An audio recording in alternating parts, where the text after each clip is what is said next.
The 7 deadly sins are a guide on what to avoid on the path to heaven, of which anger is one. Even God will get angry with us. He is highly involved in the way we live our lives. And in the same way that parents get angry when their children do something wrong, so does he, she. And then look out, because cities are destroyed, continents are lost, flood, fire, and famine comes. The difference is anger, wrath, vengeance is God's prerogative, which is the righteous or holy response to sin. Romans 12:19 says, "Beloved, do not avenge yourselves, but rather give place to wrath. For it is written, 'Vengeance is mine, I will repay,' says the Lord." For us, we are to exercise restraint and manage our emotions in a dignified way by venting and releasing it so no one is harmed. Anger is an intense emotion that is part of the human experience. It is a fact of life that we all from time to time become angry. To stifle or deny that is psychologically unhealthy and unrealistic. But when anger is only an emotion that is felt but leads to no consequence, like cruelty or violence, then it is painful, powerful, and normal, but not sinful.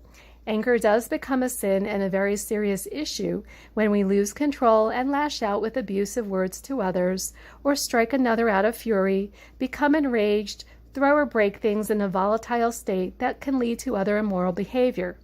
Additionally, it is a sin when it causes us to wish ill on someone because we are consumed with a desire to enact the justice we see fit.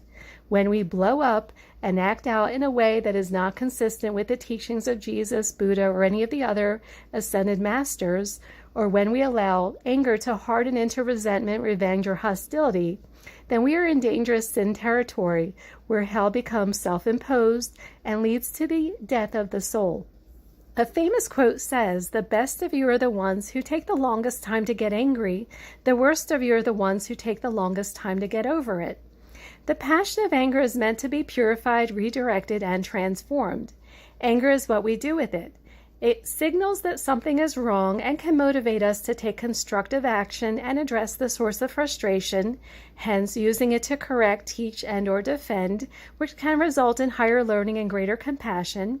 Or it can lead to destructive action, from malice, hatred, aggression, and dishonor, to violence, war, and death.